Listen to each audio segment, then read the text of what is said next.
In fact, perhaps the most noble act of worship, to put his forehead on the ground in what's known as the closest position to Allah subhanahu wa ta'ala. Something even the companions would practice after him. Abu Bakr radiallahu anh, when he heard that Musaylama was killed, he fell down and prostrate. And this is something that is done. Even, I don't know if you're watching it during Ramadan, but there's several Muslim Olympians now. I saw when Mohammed from Great Britain, when he won the 10,000 meter race. This is in front of millions of people. He wins this race, and what does he do when he gets to the finish line? He falls down in sajda and makes dua to Allah SWT. That's an amazing thing. That's an amazing thing that in front of millions of people. You know, sometimes we're kind of hateful. People criticize, how he's a Muslim and he's not covering his aura. Look at the bigger picture here. In front of millions of people, he didn't care about, lauding to the crowd. The first thing that he did after doing this great accomplishment, he falls down and prostrates to Allah subhanahu wa ta'ala. Some of the scholars even say that there's a hint in the prayer. The fact that there's 2 sajdas. Some of the scholars say the first sajda, that position that you're been brought into in the salah, is the closest position that you can be to Allah subhanahu wa ta'ala. And if you notice, every other cycle of the prayer is just one time. We stand in qiyam and recite al-Fatiha once per rak'ah. We make ruku once per rak'ah. But the sajda is twice. And so some of the scholars said it's because that first sajda, that's such a noble position that you should be so grateful to Allah that He brought you to that position, that it's owed to Him that you should do another one to thank Him for the first one. And so a good question then is, how will we thank Allah for the opportunity that we have to worship Him, like we did in this Ramadan, after Ramadan? Sometimes we're very seasonal. When Ramadan comes, we boost ourselves up, and then it deflates afterwards. But we owe Allah subhanahu wa ta'ala some type of gratitude. We need to express thanks for Him. The fact that He brought you here to this masjid and let you experience these reminders and the worship and the prayers and all these things in Ramadan while others are sleeping and not accumulating any good deeds. The fact that you had that opportunity, you should thank Him for that after Ramadan by continuing to worship Him in a similar way. So after we mentioned the ways that we can express thanks to Allah subhanahu wa ta'ala, the next little section are the things that might prevent us. And the first of them is the devil himself. ثم لآتينهم من بين أيديهم ومن خلفهم وعن أيمانهم وعن شمائلهم ولا تجد أكثرهم شاكرين. Even for myself, I don't know how many times I read this verse, or I came across it, and I paid attention to the fact that Iblis is saying that he's going to come to us from all these different directions. But it was only when I was preparing this presentation that I realized that he didn't say you would find most of mankind as fasiqs, as disobedient people. You're not going to find most of them kuffar. You're going to find most of them not grateful to you. And so, defeating that enemy, Allah subhanahu wa ta'ala advises us, إن الذين اتقوا إذا مسهم طائف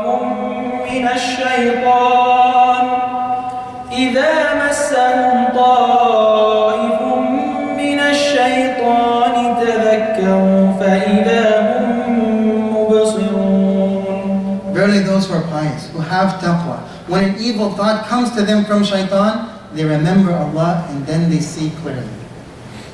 Of the things that Allah subhanahu wa ta'ala gave us is that, of the benefits of being a believer, is that he can recognize when shaitan is deceiving him.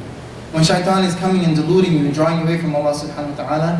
And not only is it that we were able to recognize that, but Allah subhanahu wa ta'ala is giving us a tool to defeat that whisper, and it's to remember Allah subhanahu wa ta'ala. The second barrier to gratitude is one that I call the Qarun attitude. Before he recites the verse, who's Qarun? The guy swallowed by the earth. Why? Tell me who he was first. He was from the Bani Israel. He had a lot of wealth, so much so that like six or a group of huge men, like the ones you see on Men's Health, had to carry the key to open up his vault. That's right. He was one of the Bani Israel. who was so extremely wealthy. He had an enormous amount of wealth. But Allah subhanahu wa ta'ala talks about his case in the Quran. قال إنما أوتيته على علم عندي أولم يعلم أن الله قد أهلك من قبله من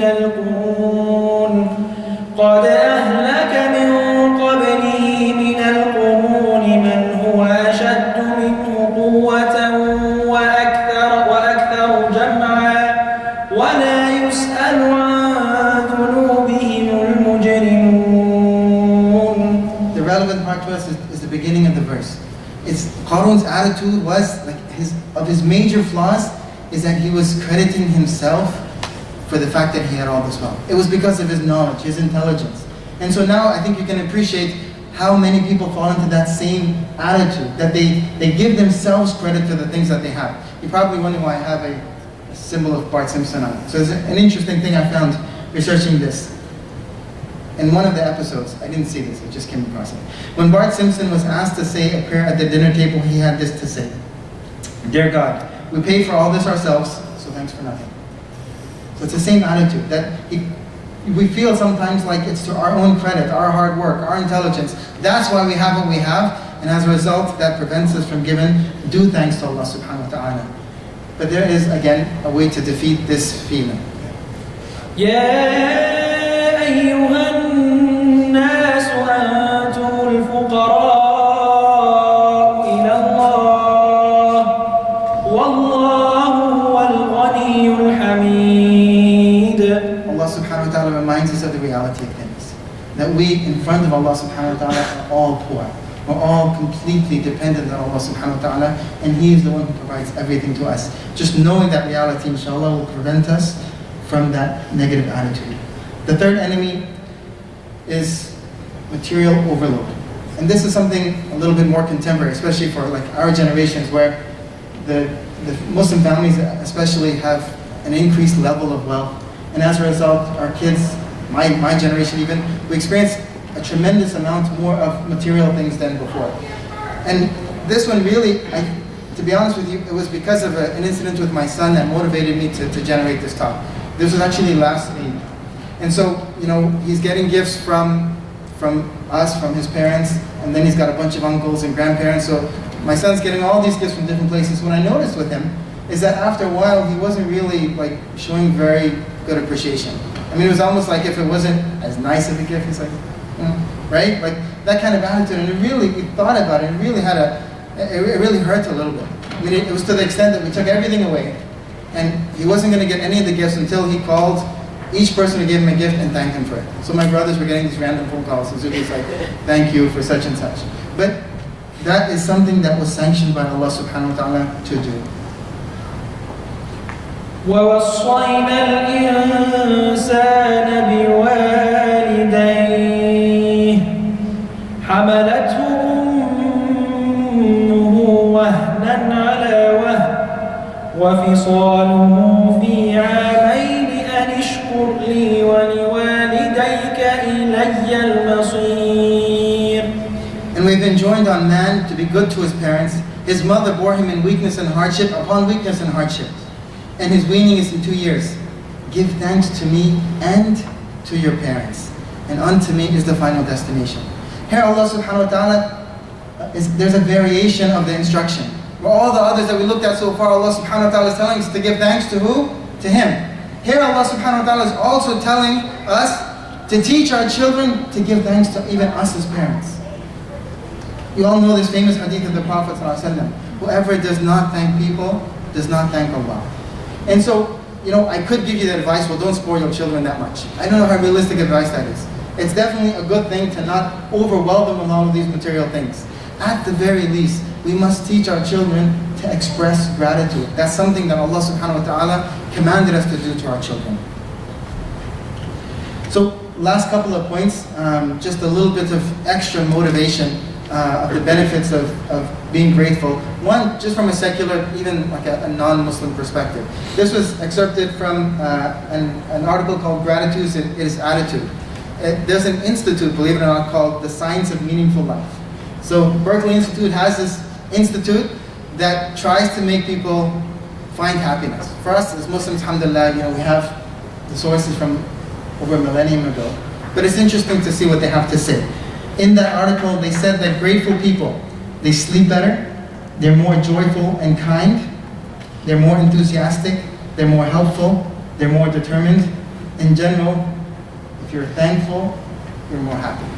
This is something that non-Muslims have realized. That the more that a person expresses thanks and is grateful to the people around them, the more that they find happiness in their life. And perhaps the most powerful ayah of them all, I think, where Allah subhanahu wa ta'ala is encouraging us to be thankful and also warning us against not being thankful. وَإِذْ تَأَذَّنَ رَبُّكُمْ لَئِن شَكَرْتُمْ لَأَزِيدَنَّكُمْ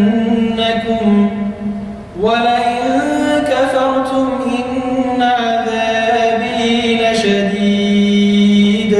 And when your Lord proclaimed, if you give thanks, I will give you more. But if you are thankless, then verily my punishment is indeed severe. So it's a choice for us. If we give thanks, Allah subhanahu wa ta'ala, it's not as if we just fulfilled our obligation. Allah subhanahu wa ta'ala will reward us by giving us more of the very thing that we were grateful for. So if you love the fact that Allah enriched you, then thank Him for it, and you can expect that He will increase you in that. If you love the happiness you find in your family, thank Allah for that, and He will increase you in that. But on the opposite side, if you neglect to give thanks for the things that Allah subhanahu wa ta'ala has given you, not only do you lose that benefit, but Allah subhanahu wa ta'ala warns us of His punishment. That's it for this brief presentation. جزاكم الله.